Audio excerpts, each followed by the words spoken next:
Assalamualaikum warahmatullahi wabarakatuh. Ustadz izin bertanya, kenapa kita mesti susah-susah lapar berpuasa jika segala hal yang ada di bumi ini diciptakan Allah untuk dinikmati? Waalaikumsalam warahmatullahi wabarakatuh. Menjawab pertanyaan yang keempat, kenapa kita mesti susah-susah lapar berpuasa jika segala hal yang ada di muka bumi ini diciptakan Allah untuk kita nikmati.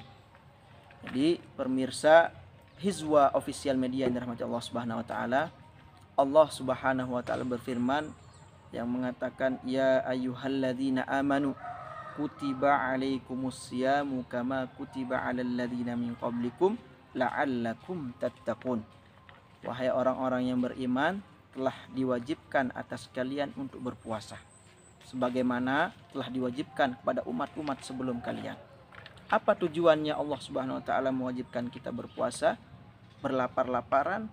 Yaitu tujuannya yang pertama adalah la'allakum tattaqun, supaya kita menjadi insan yang bertakwa, manusia yang bertakwa dan yang selalu mengerjakan perintah Allah Subhanahu wa taala dan meninggalkan larangan-larangannya.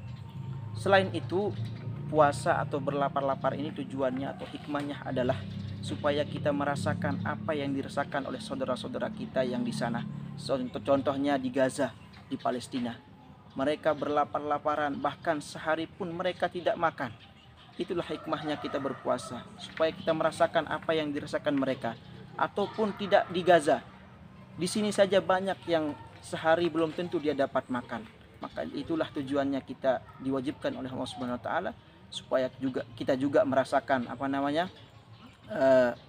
kelapar-laparan itu. Selain supaya kita merasakan apa yang dirasakan oleh saudara-saudara kita yang miskin, fakir, puasa juga tujuannya adalah supaya kita melatih diri kita menjadi orang yang bersabar, melatih hati kita supaya bersih. Dan puasa ini adalah madrasah bagi kita untuk menjadi insan yang bertakwa, bersabar, dan merasakan apa yang dirasakan oleh semua umat Islam di dunia yang fakir dan miskin. Jadi kalau kita tidak puasa, kita tidak pernah tahu bagaimana rasanya orang lapar. Bahkan orang-orang Eropa, orang-orang Jepang itu membuat terapi, namanya terapi nggak makan. Mereka nggak makan karena menurut mereka di setiap makanan itu ada racunnya. Makanya mereka buat terapi libur dia makan, supaya tidak masuk dalam tubuhnya itu racun-racun yang ada dalam makanan. Maka puasa itu sebenarnya obat.